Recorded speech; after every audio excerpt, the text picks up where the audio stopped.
Hey, River Vocal Team, here with Kim, and we're real excited to do a little training video for you on what's coming up for Vocal Team in the next few months. And we have kind of some things we're going to share with you that I think are very important to why we prepare for vocals and why we do what we do. And I'm going to kind of let Kim lead on that because she's our vocal technician and she's leading the charge. She's carrying the flag for us.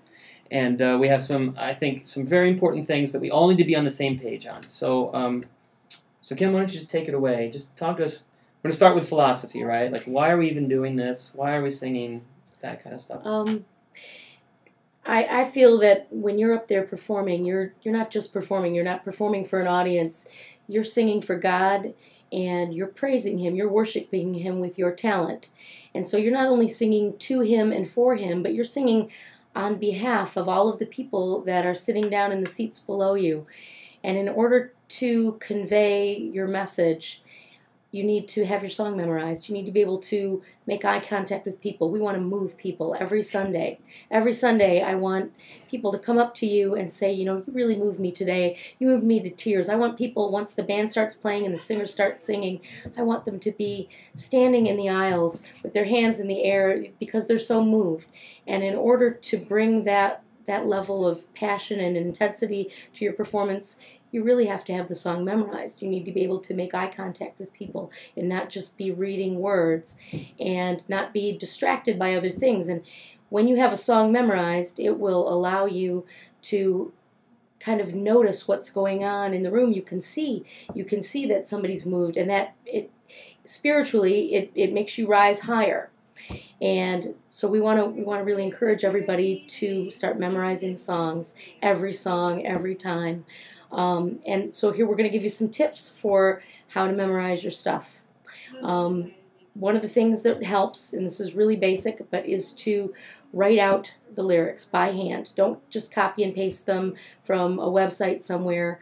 Handwrite them out. And it's like the teacher used to have you write on the blackboard, I will not push and shove, Johnny.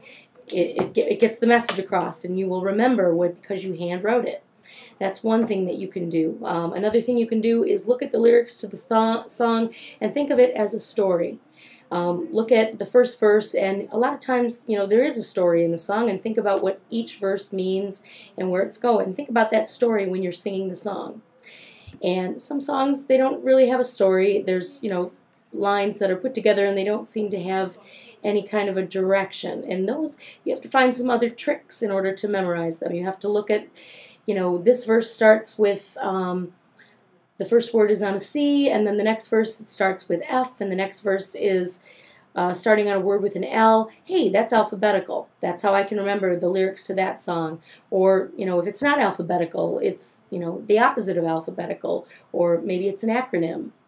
Whatever you need to do, but that's what I do. Yeah, this stuff is gold. I don't think we've ever really gotten into this much detail with exactly how to practice our craft, and I think the time is right, and it's excellent stuff. You're really bringing a pro level to this. You also talked about practicing in different rooms of the house in different situations because you think, oh, I've got it when you're in a certain situation. But if you go, sing it for somebody else or go to a different room, that's much more like the actual performance, which we all know once you get up on that stage, it can feel different. You feel like you don't know it as well as you thought you did, that kind of thing. So I think that's a great one, too. I want to talk a little bit about the back screen. We've been going back and forth a little bit about the back screen, and it hasn't been available for the last month because we've had a problem with the projector. In all honesty, eventually, I do think that we will be at a place where we can live without the back screen. But I acknowledge that time is not yet. We need to be on this journey together. We need to take steps together, and I definitely don't want to freak anybody out. So we have, I know that it's possible with the back screen there to come in, not really knowing your song, but know enough of the melody to just read the back screen and get away with it. And I just want to caution against that because that's definitely not where we're headed, as you can see. What the back screen is for an emergency. If for some reason your memorization slips or in the moment something distracts you and you're not exactly sure where you're going with the song, you glance up at that thing and you see where you are, great, and you're back to performing. You're back to making that eye contact, like you say. You're back to selling the song inspiring people and praising God with that music. That's where we want to be. So, yeah, we're going to continue to have the back screen for now. But I think we want to encourage you to treat it like it's not there. Treat it like it's really not there. Don't count on it. One other thing I wanted to mention was I've had a few people come up to me recently in the last few months when I've said, hey, it sounded like maybe you didn't have your lyric all together, whatever, and they'll say, oh, I really had a bad week this week. Or something really caught me by surprise this week and I didn't have the time to put in like I wanted to. And I want to just make a suggestion that waiting till the last week to really double down on your song is a bad idea. We're trying to move the scheduling even further back than we've had it recently so that there are a good 3 to 4 weeks where you know what songs you're going to be singing and you have the MP3s on Planning Center. We just encourage you to start learning the song 3 to 4 weeks in advance. Don't wait for that last week. Life is unpredictable. And you never know when something is going to happen, and your time is going to be given to your job or your family or some other crisis, and you don't have that time that last week. How much more important then is it to really learn the song 3 weeks out or 2 weeks out? Then you can polish it, memorize it the last week, but if that last week gets away from you, all is not lost. You have a good foundation. I don't know if you want to say anything more about that. That's a great point. And, distractions can come in the moment that you're singing, or they can come, while you're preparing the week before. So more is more. More preparation is better than less preparation. Yeah. And also, I don't want anybody to think that, we're just going to throw you to the wolves, because that's not the case. I want everybody to get out there and feel comfortable, and you will enjoy what you're doing so much more if you have it memorized. You'll be able to really interact with the other people on stage, and the band.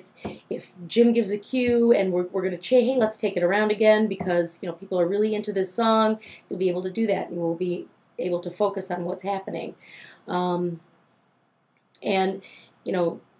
it's important that as we're doing this, we're all in this together. So we're not going to take anything away. I swear I did not pay anybody off to get rid of the back screen. It was an accident. It's just timing. Yeah. But we'll keep bringing this message to you and encouraging you to memorize stuff. But there's not a cutoff point. Yeah, I really appreciate that sensibility, and I love the tips that you gave. That gives us some concrete examples. I know I'm going to do the handwriting thing. I've never done that before, and I think that will help learn the lyrics for me. So, encourage everyone to be on this journey. Try some of this stuff. Don't get freaked out. Come to us if you're having a problem, especially to Kim, because she's the expert for vocals.